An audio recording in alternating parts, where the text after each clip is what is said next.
You want to listen to a podcast? By who?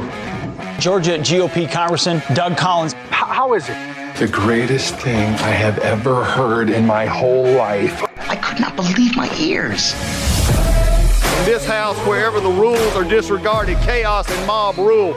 It has been said today, where is bravery? I'll tell you where bravery is found and courage is found. It's found in this minority who has lived through the last year of nothing but rules being broken, people being put down, questions not being answered. And this majority say, be damned with anything else. We're going to impeach and do whatever we want to do. Why? Because we won an election. I guarantee you, one day you'll be back in the minority and it ain't gonna be that fun.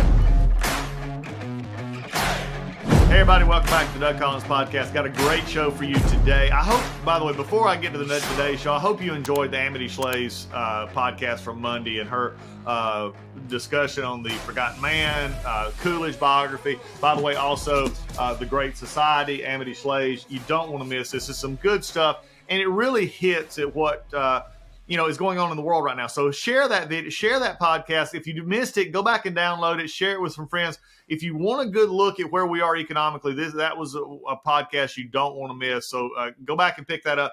Today on the podcast, we're turning back to a little bit more of our everyday life. I got Mike McCall from Valhalla Resort Golf, a place where I play a lot. This is where my home course is. Mike's become a really good friend of mine.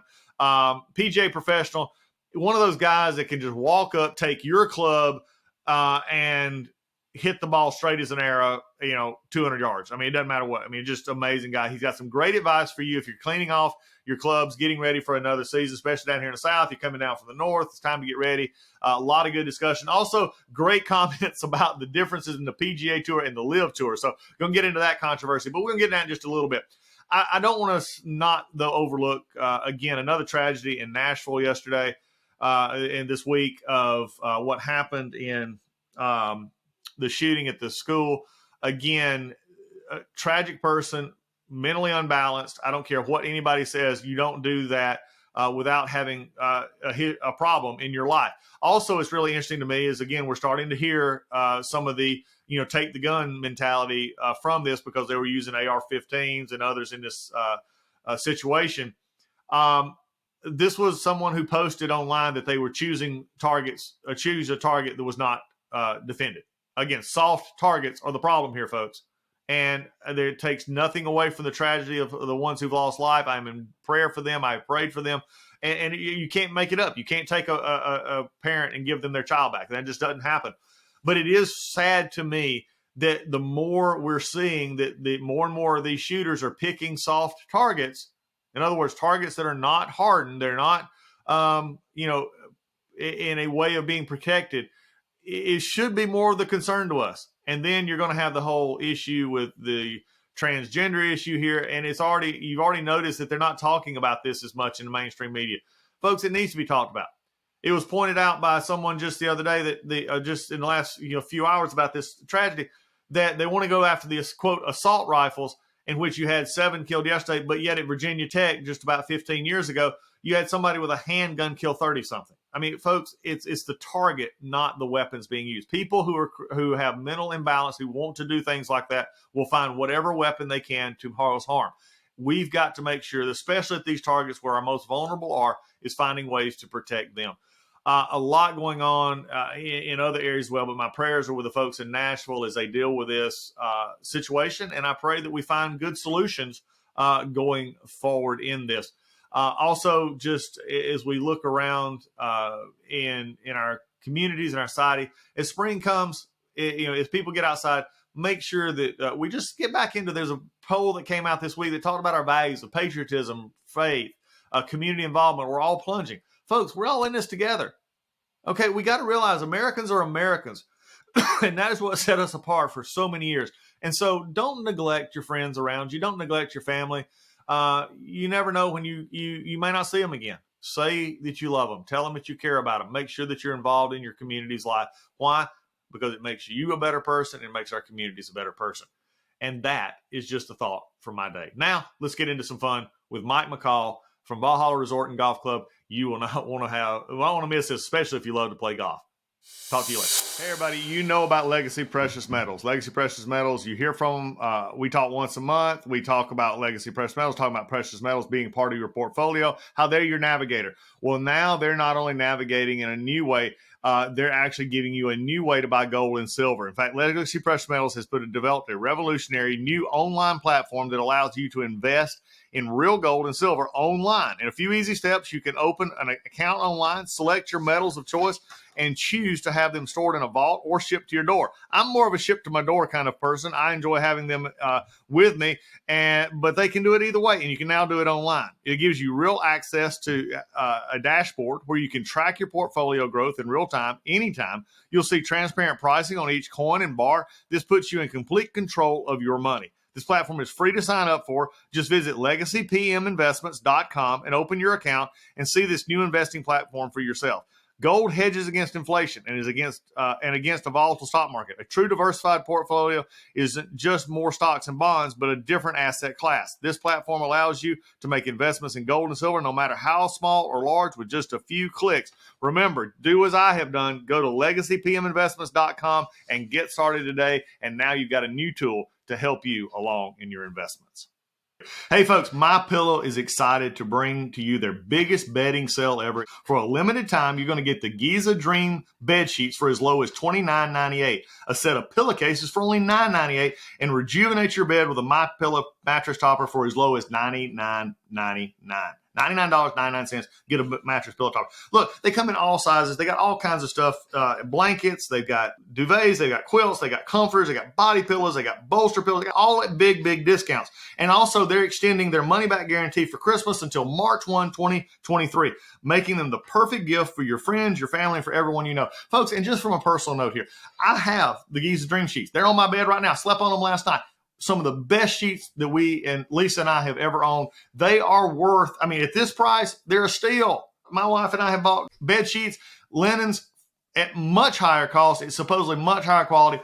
These from MyPillow are at the highest of quality, and at a price like this, you can't beat it. So go now to mypillow.com, use promo code Collins, COLLINS, or call 1-800-986-3994, and you'll get huge discounts on all the MyPillow bedding products, including the Giza Dream bed sheets for as low as $29.98, and get all your shopping done while qualities last. And remember, put in that promo code Collins for these discounts. Well, my biggest thing is golf's back in, ready to go. Spring is hitting. What's the forecast this year for people who want to get out and play golf? If you had one thing to start for people who maybe have put up the club for a few months, what's the best thing they can do to get started back again, as we get into a lot of different topics today? The first thing they want to do is always check their equipment. Seems like a lot of times we put it up in the closet and we get out, and then the grips are falling apart and everything else. So just like if you're getting in your car and you haven't drove it for a long time, why don't you just check it out? So you just need to find someone that can go check out your equipment and make sure that what you're hitting is going to be helpful. Because if it's not helpful, then it's going to be a hindrance. Well, and this is something, and as folks know on the podcast, that we're with Mike McCall. He's at my home course up at Valhalla at Innisbrook Golf Course. We're having a good time up there. I go up there and hit, and if there's ever a project in the work, it is me, and Mike is working on that project to get us swing together. But you made a comment the other day, and I want to hit on this for all of our folks. We got a lot of people listen to the podcast who, they're duffers. They go out there when they can, they play, they have fun. And one of the things that really struck me in a conversation you and I had recently was also a lot of our listeners probably are hunters. They shoot, their guns or bow and arrow and everything. And one of the things that I would never do when I'm shooting a gun is try to shoot the bullet for the gun, or an arrow. I wouldn't try to pull harder to get a better, to shoot. But yet, we tend to not trust our equipment when it comes to golf, do we, Mike? No, we don't, because a lot of times, unfortunately, we self-fit ourselves. So we'll go out and buy something that is off the rack. Even I know that you came up and we fit you to your clubs. The tough part is you're not the standard height of anyone.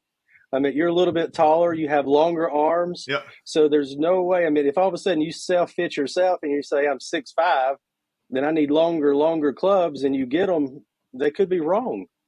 Yep. And if the clubs are wrong, then you're going to have bad results, and then you're going to think it's going to be the Indian when sometimes it is the arrow. It could be. Well, and one of those things is you can also do this by sort of getting your measurements together, and you can work up to clubs. You don't have to go out and all of a sudden buy $5,000 worth of clubs. You can do this in a way that, is easier on the budget, number one, but also gives you the results you're looking for, wouldn't you, Mike? Oh, absolutely. I mean, you got to determine, in your equipment, where do you need the most help? Is it in your irons? Is it in the woods? I mean, if you're hitting a driver that was, created in 1988, then you're giving up a lot of yardage.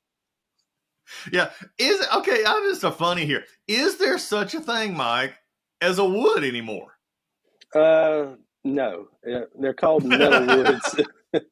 But I think that's always been stuck. We call our drivers our wood. Right. In any other thing, it's just always been translated that way. I mean, they started as persimmon woods, and now they're titanium. So technology. Yeah. It is pretty amazing, and let's hit on that for just a minute, because as we're talking about just, this is your spring cleaning, this is your getting out for golf, people are getting ready. Down here in the South, we've had our good days, we've had our bad days. We're back into that mode now where people are trying to get out. Up north, you're still waiting. You still got a little bit to go. So this is a great time to sit with a PGA pro, somebody who knows the business here, Mike. In looking at equipment, where do you see, and I'm going to try to ask questions that maybe people don't normally ask. You've known me a long time now. I ask these kind of weird questions. But where do you see most people's trouble if you could go to, and you just broke that up pretty interesting. You said the woods, where our drivers, our woods, our irons, and our lower irons, which be your chipping and putting. Where do most people, if they could buy, say, into those particular areas, where would you see the most value for people in their scores? Honestly, the putter. Really? Because yes, absolutely. You got to think, how many times are you going to use your putter during your round? Pretty much on every hole, unless you're going to hole it out and then you hit a really good shot. Okay, Rory and Scotty, we're not going to get there. Okay.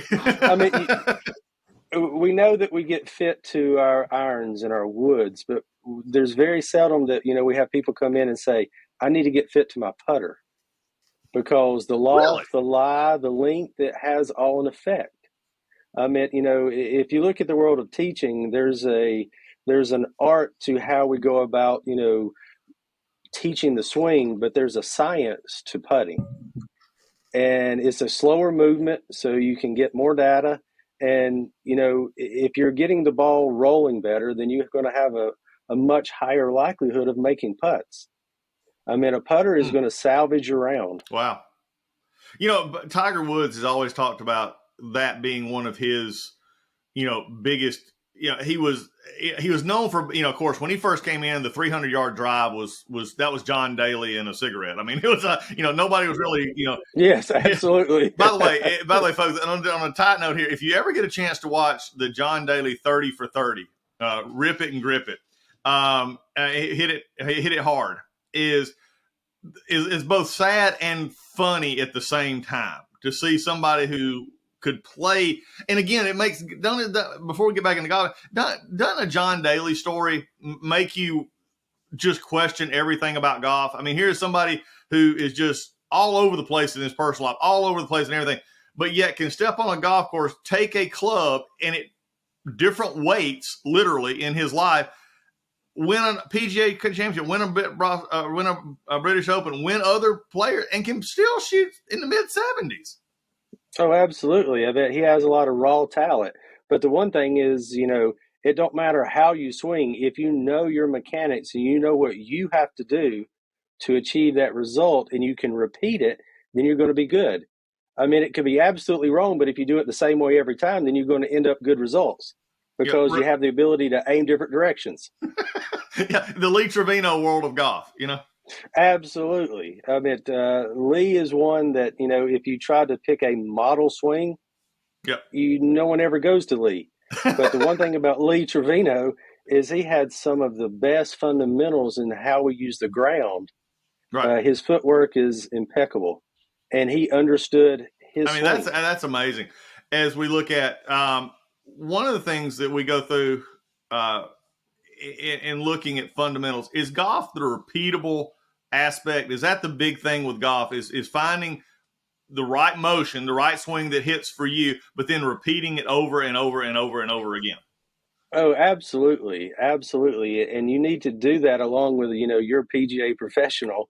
That way, you understand your biomechanics. How you're built. I mean, if all of a sudden you look at take for example Adam Scott. Adam Scott's golf swing is absolutely just perfect, but he is absolutely asymmetrical with height and arm span. So if you try to copy his, but your arms are 3 inches longer than your height, then it'll never happen because the clubs are going to get delivered in a different plane. So yes, you have to know what you can achieve. I mean, if somebody comes to me and goes, my main goal is to hit the ball 400 yards, and you're 5'3", it's going to be tough. Yeah, it is on that one. Well, back to the playing aspect here.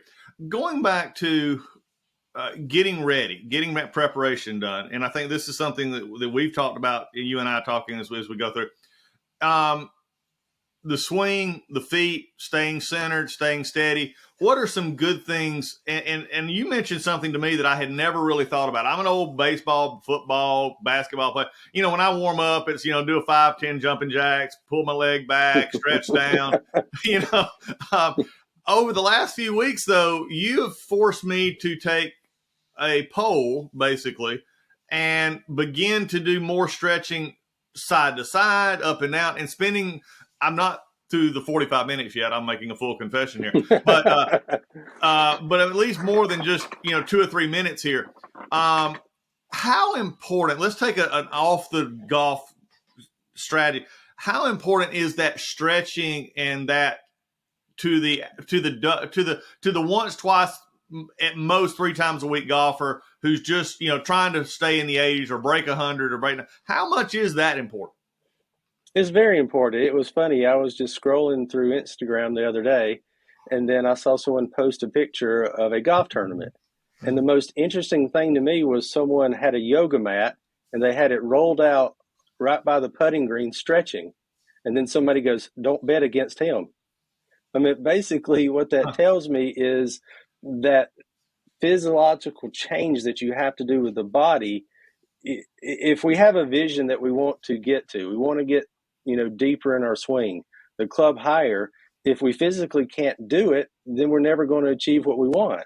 So yeah, I mean, if you think about a tour stop, at a tour stop, they're going to have physio vans, and people go there and they stretch out before they even play. If you're not getting your body ready, then how do you expect it to respond? So that side of it is super important. Yeah, and so also measuring and seeing where your limitations are. Okay. So you're a PGA Tour. You're a PGA professional. You've been there. You've been to the tournaments. You've watched it. You've been behind. You just mentioned something that people don't see. So you're telling me that those guys who we see go out there and play all the time, and you may have watched it on Full Swing, the Netflix special or whatever, but these gym workouts that you see, Rory, or you see these stretching workouts that you see those, as you said, the physio trailers that are at these tents, they're doing that before they ever go out to the range, right? Oh yeah, they're doing their pre-round warm-ups, which is getting stretched out, making sure all the muscles are ready to fire. They're going and playing their round of golf, and then afterwards they're going to work out, because what they want to do is feel like they stay the same all the time. If all of a sudden you took 2 weeks off and did nothing, and then go out there and try to hit a golf ball, your muscles are going to change. They have a regimented program and routine that they stick to. Right. I mean, all my college players, they have things called 5:30 a.m. workouts, right, which is they're in the gym before most people are waking up. Yeah. Okay. Is it from your watching, and you see players come up, and we're going to talk about the course up there in Innsbruck just in a little bit, but we're getting to the thing. When you've watched and been at other courses, is it the more you have studied golf and the more you've studied swings, and now this amazing, you got that thing on your phone that you can draw lines on, in like my positioning and how that works, which I got to talk to you about that because that's pretty cool.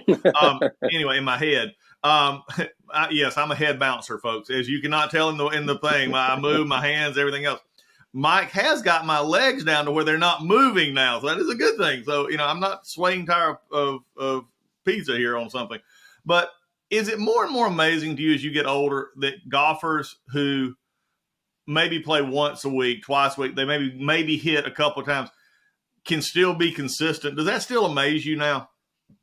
It does, but I think the world of YouTube and Instagram and everything else has given you aspect on how people learn and how people are teaching.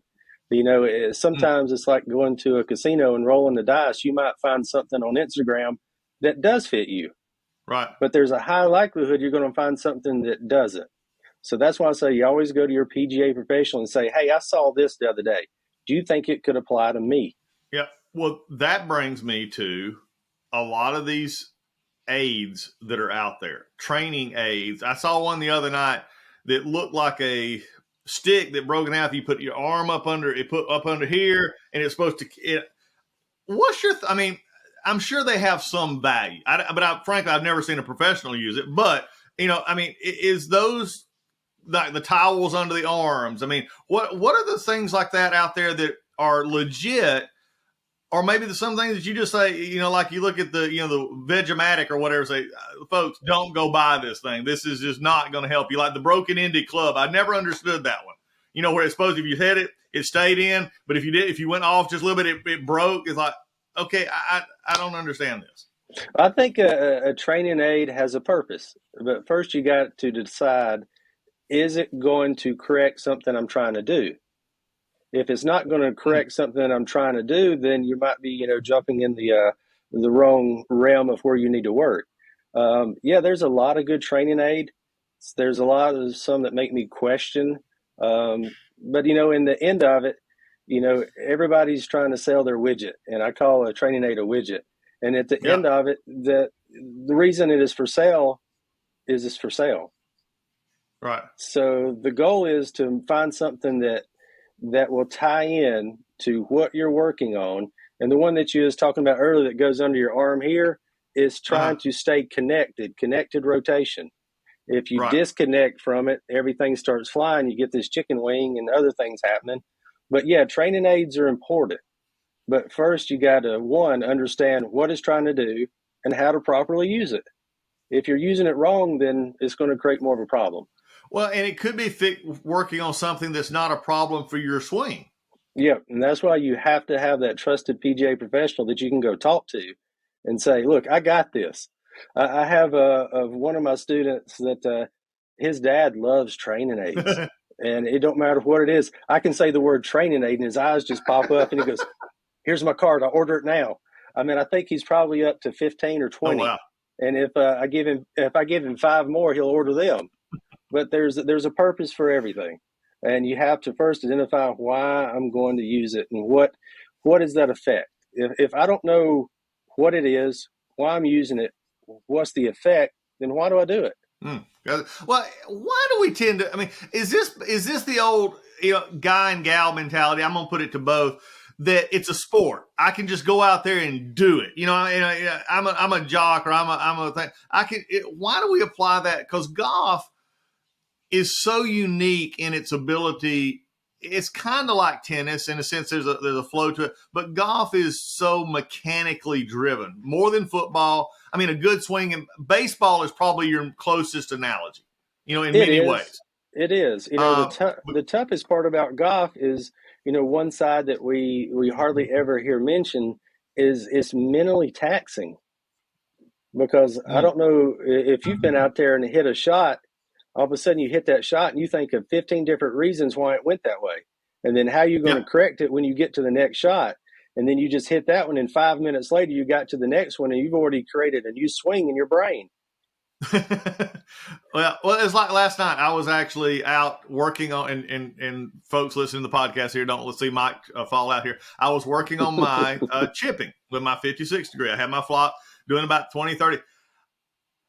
And it was on loose, probably part of the problem, and I'm going to blame the ground here. You'll love this. It was on some clover, wet ground. Anyway, I'm doing about 30 yards just to flop, but 50-50. Okay. I mean, one time I'd swing and it would go, I'd dig too much, or I'd hit behind it, go 5 yards. The next one I'd hit and I'd scull it and it'd go 60 yards. The next 3 I would do. And you're sitting there, and I noticed myself last night. I'd set my set up and I was setting up too close. I'd set up, then I move my feet. Then I change again. I'd lean forward. I keep my feet down. And you're exactly right. Wasn't there a book years ago, The Mental Game of Golf or something like that? Yes. That was real popular about 20 years ago? They were. I think it was called, there's one that I've looked at, it's called The Golfer's Mind.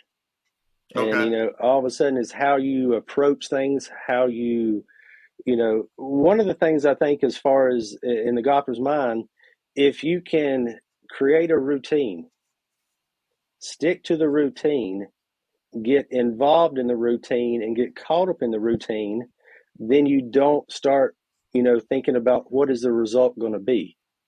So if we're thinking about what the result's going to be versus going into the routine, then we've already set ourselves up for failure. So I like to think routine versus results. Okay. You sounded just like a guy we've had on this podcast. We've had John Dudley, who is a world-class bow hunter. He has been on the world tour. He's a hunter, but he also does target. We've had on people discussing shooting, and I've watched a lot of shooting, especially marksmen. When they talk about, the Chris Kyles of the world, the American snipers, those, when they talk about training shooting, it's exactly what you just said. It is, they go through the same pattern every time. They line the gun up. They get the gun. They put the cartridge in. They set it up. They sit back. They breathe. They look. And then fire. And it's that bingo. And that's what they do. And they know it's going to hit whatever it hits at. And that's what you got to do in golf. You've got to do the same repeatable motion because it puts your brain in a state of ease. And when your brain's in a state of ease, then the pathways that you work so hard on creating to get the muscles to be responding to what you're doing, it just naturally happens. And all of a sudden, during your routine, if something comes in and changes your perspective and it makes you diverge from what you're doing, you have to restart. So, and that's very important. Well, it's what you tell me all the time is being instinctual, and I can tell it in my swing. Like I've had a couple of times when I'm hitting on the mat, hitting into the net, or hitting on the range, and I hit a couple of bad ones, and I visibly get frustrated, and then I'll just step up there, just line up, and just swing, and there it goes. I mean, it just it's like your brain says, let me work, and I'll do it for you. And but we all get into that pattern. Yeah, if you're measuring brain waves, especially in putting, going back to what I said earlier, there's a science to putting. You go through your routine, you get your reads, where your high point is, where you're trying to get it to, but before you hit it, the brain should just calm down and just let it happen. If the whole time you're thinking you're trying to do it, then you're all of a sudden trying to still control the small muscles in your body, and that twitch muscles is going to create a bad impact. That brings me to an interesting question. If I just showed you pictures, and this is leading to another question. If I just showed you pictures of people on your golf course today up at Innsbruck taking a round, and I showed you their swings, I showed you their putting, do you think you could probably guess about where their handicap is? Absolutely. Without a doubt. Without a doubt. And that leads to my other question. What you told me this the other day, and you showed me actual video proof of it. What is one of the biggest issues you can tell from barely getting by, decent, getting better, really good tour?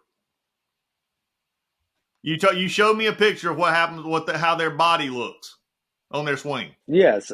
I mean, the biggest thing that we try to control is our head and our spine. Mm-hmm. If all of a sudden people are moving out of their spine, basically you have front bend. If they're changing the front bend, it's going to elevate everything.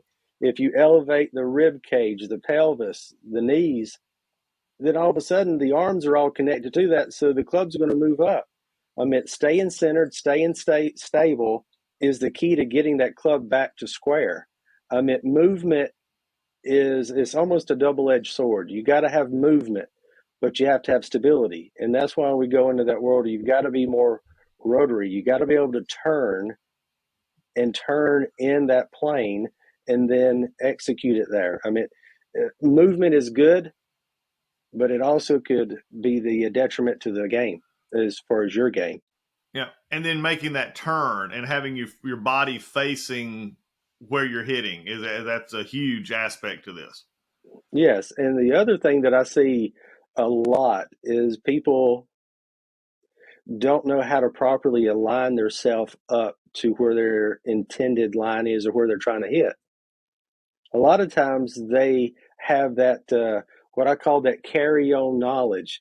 You know, that last time I hit the ball, it went way to the right. So this time I'm going to aim way to the left because it's been going to the right and then it goes way left. Okay. You have to have short-term memory loss. Okay, got to be which Nemo. means you got to forget about what you just did. Yes, absolutely. Nemo Golf, I love it. We may come up with a new podcast called Nemo Golf. I think it's great. Well, I'm gonna confess here for all of our listeners on the podcast today. Mike has been working on, and even my sons, my youngest son played at golf in high school, and he's got a fairly natural swing. He's pretty good. My older son's working on it, and we play golf, and we play together.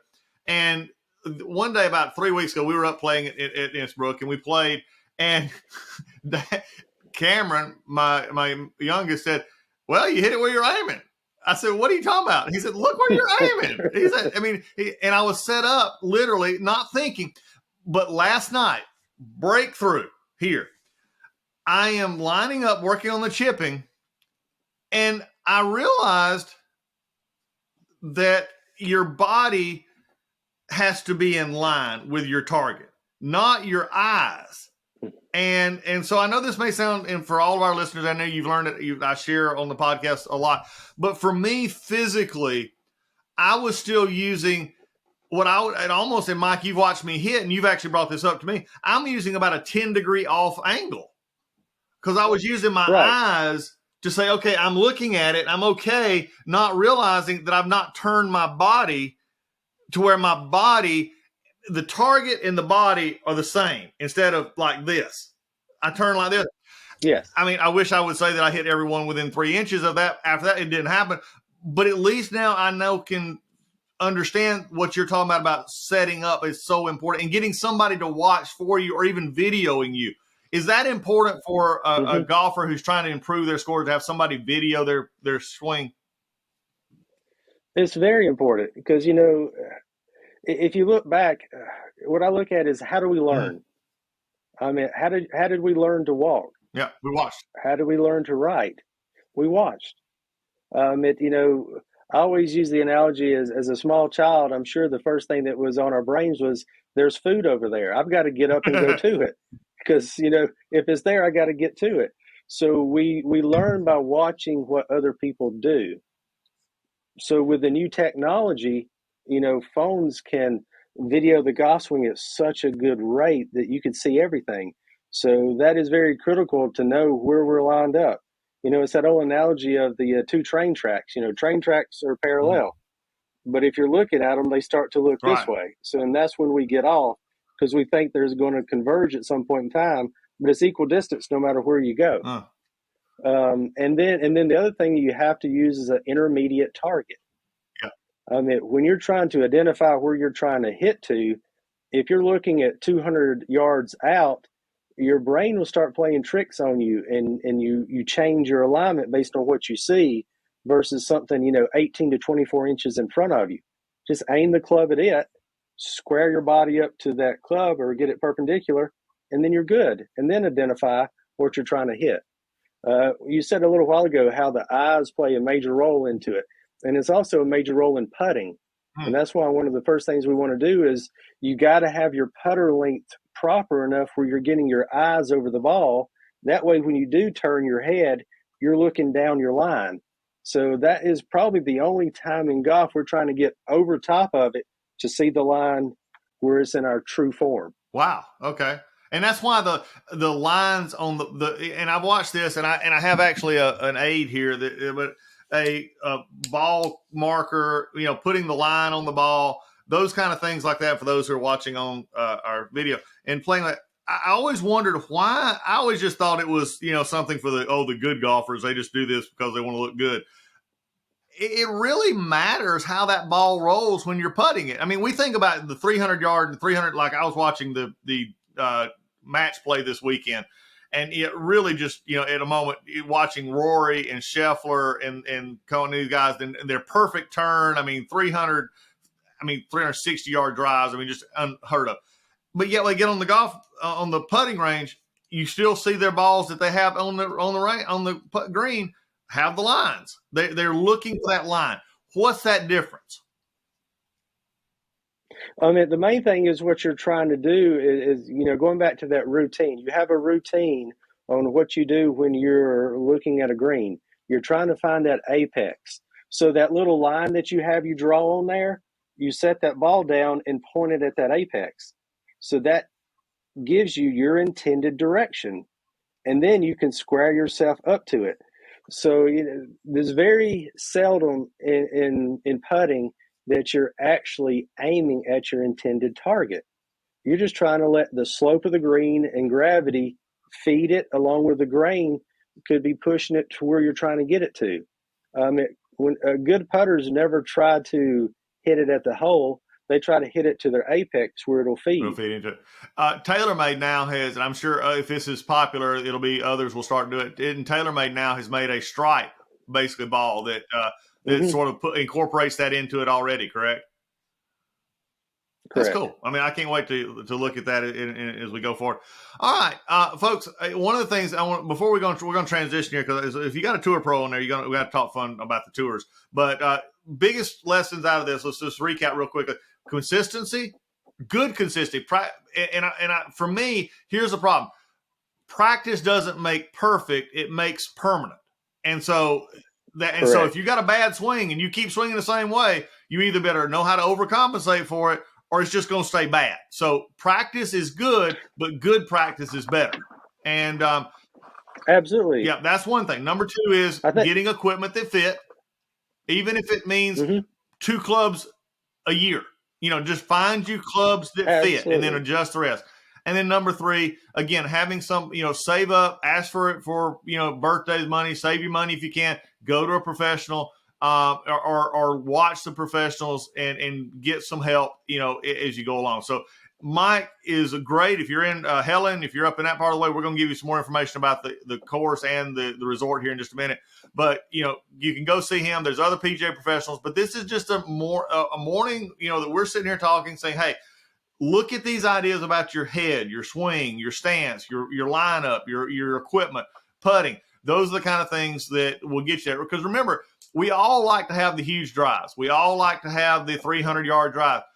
But most of your swings are going to be from your 7-iron down.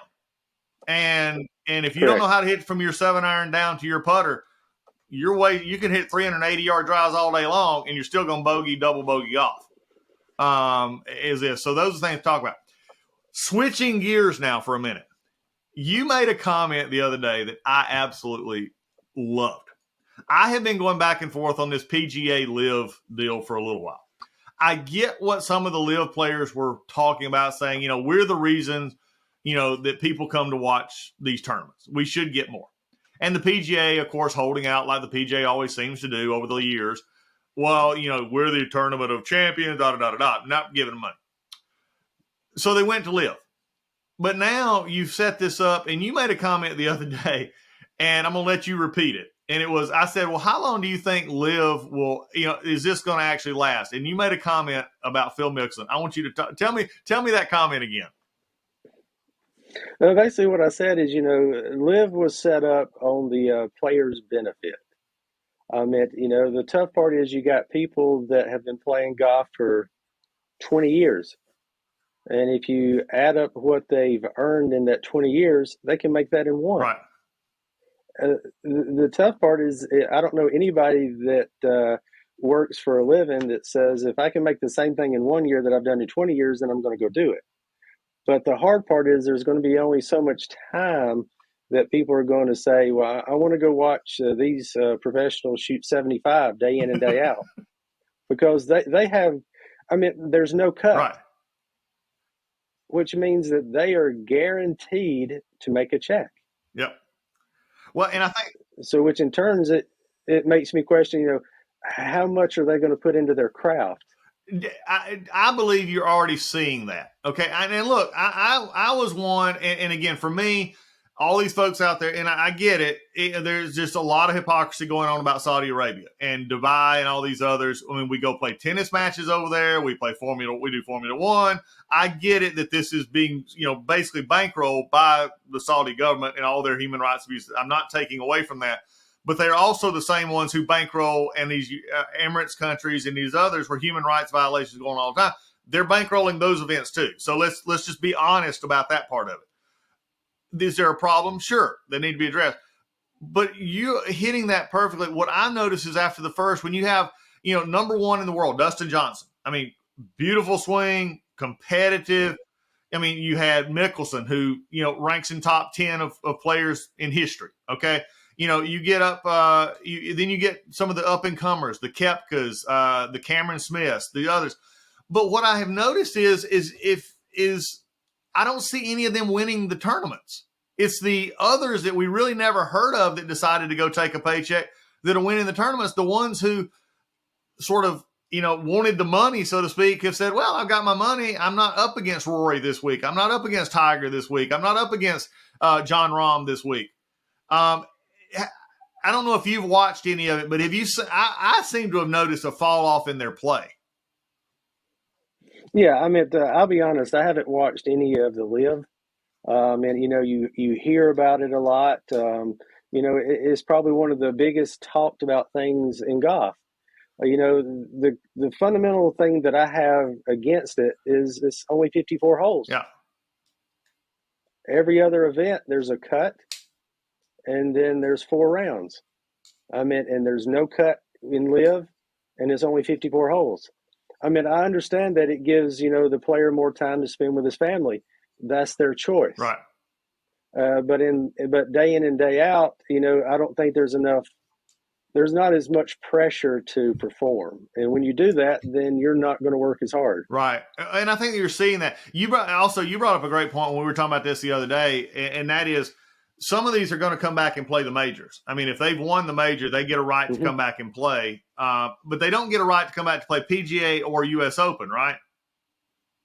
If they've been Correct. banned from those, they've been banned from those. But they can play the Masters, they can play the British Open.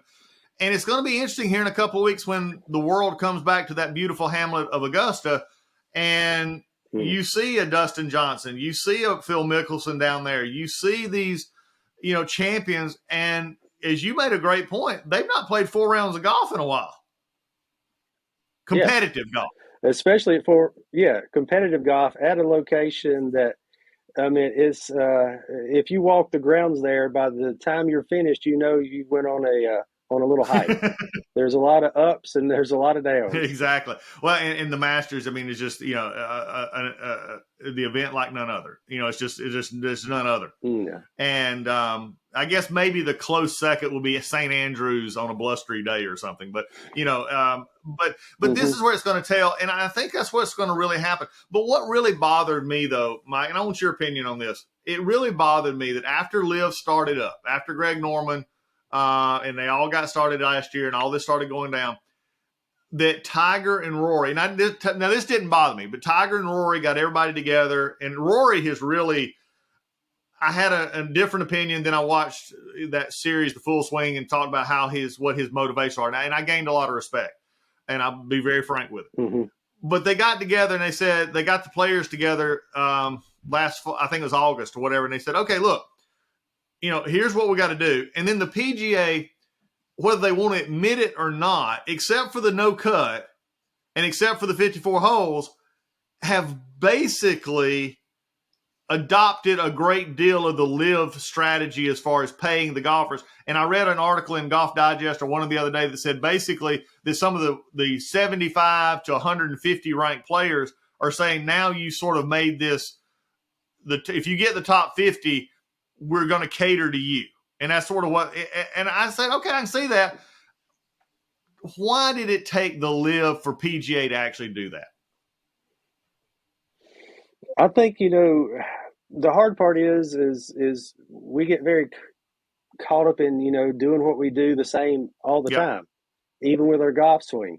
I think it just opened the eyes to the tour, and they're saying that, we've got to protect the integrity of our players. I mean, if we don't have the players there, will we have the draw? And if you don't have the draw, then how do you stay, active? Yeah. Well, I think that's going to be it. I'm looking forward to this, and maybe we'll come back on later in the summer, and we'll, after the two big majors, the Masters and the Open, and say, okay, look, here's what LIV players did, and here's what LIV players didn't do, as it goes through there. Because I really feel like, to me though, and I read something the other day, and I was watching this, Dustin Johnson seems like he was ready to retire a little bit. It was almost like he was burned out on the. He got a lot of money, and basically he's going to play and do what he wants to do. And he said, I don't care anymore. But now Ian Poulter, God bless him. Go get your money, Ian. I mean, you got to love players like that as we go. All right, before we get gone though, this is I also want to emphasize, especially for our listeners all across the country, but is in Georgia as well. If you enjoy playing golf, if you enjoy getting away, Helen, Georgia is one of the prettiest places in the state of Georgia. For my listeners all across the country, you may not know this. Helen, Georgia, in the mountains, is about 25, 30 minutes away from my home, is the third most visited city in the state of Georgia, after Atlanta and Savannah, which most people don't realize. Helen is this little hamlet. They made it, the history behind it is pretty incredible. About 45 years ago, 50 years ago, they made a Bavarian-style little village. It is now grown up. It used to be the big draw for Helen back in the 60s, 70s was it was the only wet city in the whole county. So, and really several counties. So a lot of people came over to Helen. But there is a place called the Valhalla Resort, Innisbrook Golf Course. This is where Mike works. This is where he is the general manager of this property. Jerry and them have bought this. Mike, tell us about the golf course. I know it's changed over the years. Some people may have remembered it a long time ago. I know y'all are doing some improvements. What makes your golf course so special? I think the number one thing is it's just natural surroundings. I mean, you're playing golf in the foothills of the Appalachian Mountains. I mean, and what I love about Valhalla Golf is every hole is unique. There's many times that you can go play a golf course, and afterwards you're like, I can't remember this hole. Was it 4? Was it 6? What was that hole? Every hole here is unique. It's an old style course. It has smaller greens, tight fairways. One of the things that's happening in the world now, they're talking about restricting the distance a golf ball will fly. And I've always said, well, if you change the parameters of the golf course, then you're going to restrict how far someone wants to hit it. This is a target demanding golf course. You have to come here knowing where you're aiming and where you're going to hit the ball. And then once you get on the greens, there's so much undulation. There's greens here that are very similar to a little place in Augusta, that the greens are so much slope. It's just it's a course that you can come play, every week, 56, 60 times a year, and it's a unique experience every time. And now that we're paired with the hotel, which is a luxurious boutique hotel with everything with king suites, we have 3 different dining options, a world-class spa. I mean, we have everything that traveler would want in a setting that makes you feel like you're at home. It's a wonderful place. Lisa and I love it up there. It is just great. I go, and this is, get to play. Mike is right about the uniqueness of the course, and it's a course that target rich. I'll just say this. If you're let's just say this, if you're a Florida golfer or you're even Atlanta area and you shoot 90-ish, bring extra balls. Yes, yeah, absolutely. it is a tight course, and it's frustrating, but don't get frustrated. The natural beauty of this course is worth coming for. And it's like I said, and especially in the evenings and others, you come up on some of these holes that are just one of my favorites is it 15? This right after the big par Yes. 3. Yeah. Yes. 15 is a par 3 that goes straight down the hill. It has about a 200-foot vertical drop straight down. So it plays like on the scorecard, it's 178 yards. But then when you get up there, you hit it 135, and it just feels like it's in the air forever. And then finally it lands on the green. We hope. You hope, yeah. When they got a little creek right in front of it, and then the next one, 16, is just beautiful. Backing up into the green area, there's a house that sits on the other side, and you just look at it. It's just absolutely incredible. So, folks, look, I'm going to put in the liner notes for the show notes. I'm going to have the link for Valhalla Resort.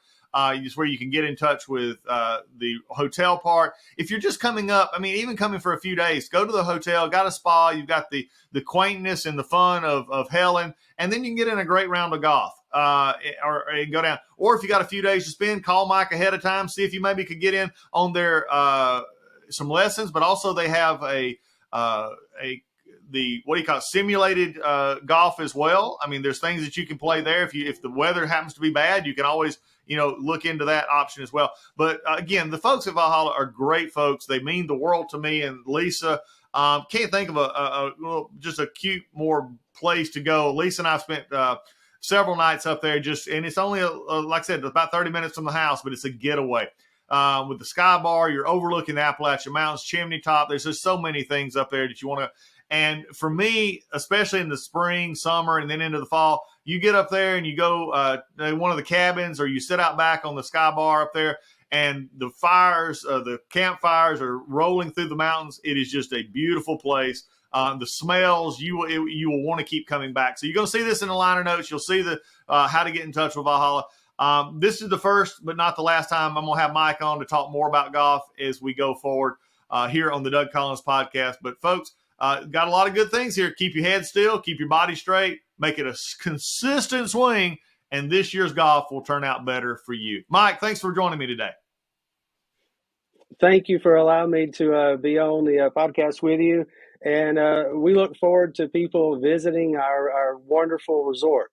I mean, just take that moment, look us up, and it's easy. ValhallaResortHotel.com, and you'll be amazed with what we have to offer you. It is a respite.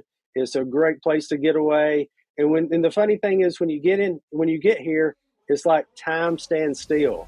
You get to enjoy the experience and just enjoy this beautiful piece of property. And this is the only place that I've ever played golf where you might encounter a bear. I mean, they just like to hang out and watch you play. Yeah, and deer. I've seen a lot of deer on them already. Deer. But thank you.